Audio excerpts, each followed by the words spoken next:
To create your asynchronous lecture in VoiceThread, log into Oaks and access your course. From your course homepage, scroll down until you see the VoiceThread at CFC widget. Notice below it says to access VoiceThread, click the link below and select Course View. So when we click on Access VoiceThread for this course, we're going to select Course View. Normally you would see multiple options and select Course View, but because I've already done that, it's taking me directly to my course view. Underneath my courses on the left-hand side, you could see VoiceThread Tutorials. That's the name of this course. You would see Psych 103, English 110, whatever your course is called would be listed underneath your courses. Now, I also don't have any VoiceThreads in this course, so I'd have to create one. I could do that by clicking Create One right here in the middle. I can go to the top right and click Add Your Own, or I can go to the top left and say Create. We're going to click on Create. Next, you have to add media to your VoiceThread. This is typically your PowerPoint presentation, like in your face-to-face class. So to do that, I'm going to click Add Media and then select from My Computer. VoiceThread prefers PDF files. So what I've done is I've converted my PowerPoint presentation to a PDF. And you can do this in PowerPoint by clicking Save as PDF. If you're using Google Slides, you can say Download as PDF. So here we've got my PowerPoint presentation. This is from the textbook publisher, and I'm going to select this, and it's listed as a PDF. And it's going to import those slides in the background as we give a title to our VoiceThread. I'm going to call this Lecture 1 and click Save. After your presentation finishes processing, you can click on any slide and drag and drop them in any order before or after other slides if you want to reorder your presentation. You can click on the trash can to delete a slide. You can also click on the pencil to edit a slide. And what that'll allow you to do is to replace a slide. Say you've updated your presentation from semester to semester, year to year. You can actually just change out the slide and you leave your comments. And so you don't have to change the narration if you don't want to, but just maybe the slide itself. So you can do that there by clicking Replace. Step number 2 is to comment on your slide. So that's how we're going to add the audio to your slide, how you're going to narrate your presentation. All right, so to do that, we'll go up here to number 2 and click on Comment. And that's called commenting in VoiceThread. After we click comment, our VoiceThread will open in full screen, and we can click advance at the bottom right to just double check our slides, make sure everything's in the correct order and everything looks okay. And once we do that, we can return to the first slide and we can add a comment. Now there are a variety of different comment types, and to do that, we're going to click on add a comment, which is the speech bubble with the plus signs. We'll click on this, and we can see there's a few different comment types. The first one is ABC, and that's the text-based comment.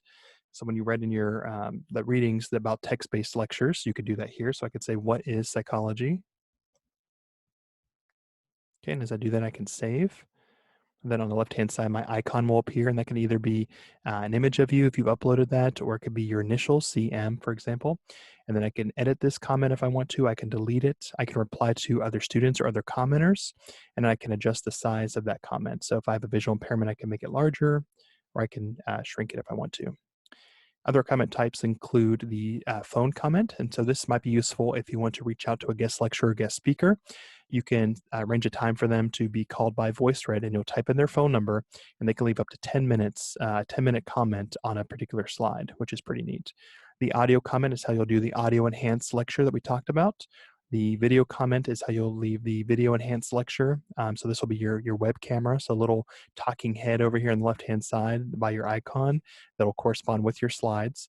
And then the upload audio feature. And what this will do is allow you to upload audio. Say, for example, you had some interviews. Maybe you conducted a few interviews. You want to use that as part of a case study and upload that to a slide for students. You could upload that as a MP3 or WAV file. Okay, and so what we're going to do next is just the audio format. So we're going to do an audio enhanced lecture, and what we're going to do is click on the microphone. And normally it would count down, but I've disabled that by saying skip countdown, and so it would give you kind of a countdown. And so it's recording me right now talking, and I can actually click on this colored pencil, and this is called the doodling option or doodling feature. And so I can click on any of these, and I can highlight things. So I can draw attention to my students so they can see that. I can go to the next slide and discuss this. So psychology, the scientific study of mind and behavior, and I can highlight things like that. And then when I'm done, I can hit stop recording, and it'll preview back after it processes. So I'll click save, and then I'll add the audio comment to my lecture. And so you're going to continue to do this throughout your slides. You can add multiple, you can add them before and after certain comments if you want to rearrange things. And that's how you'll create your audio enhanced lecture. You'll create a lot of audio there. And the neat part about it is it'll automatically close caption your lecture for you. This takes about 10 to 15 minutes after you finish creating the audio. So it'll take a little bit of time. You'll come back to it and you'll see the captions, and they do have to enable it. Students will have to enable it at the top right up here. They'll have to click on this and click on, and that'll allow the closed captions to appear. But it will take some time to process, so it's not instant, but it is an amazing feature. All right, so you can do that. And like I mentioned before, if you want to do the web-based or video enhanced comments, you can use this. Unfortunately, I can't turn on my webcam while I'm also using Zoom to record this. And so I can only do one at a time. But if you wanted to, it would record your webcam and it would have you appearing over here on the left-hand side as a talking head, and that would work as well. So you can have, again, text-based, you can do the phone option, you can do the audio enhanced, you can do the web or video commenting, and you could do, of course, the audio upload.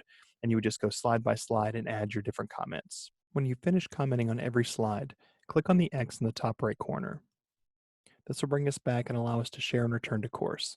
Now, I don't want you to click on share and return to course, because what this will do is put your VoiceThread into course view. So that portal where it lists all of your courses, and then it'll list all of your VoiceThreads.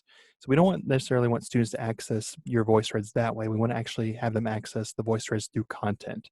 So in the upcoming video, we're going to discuss how to share your VoiceThreads in the content area of OAKS.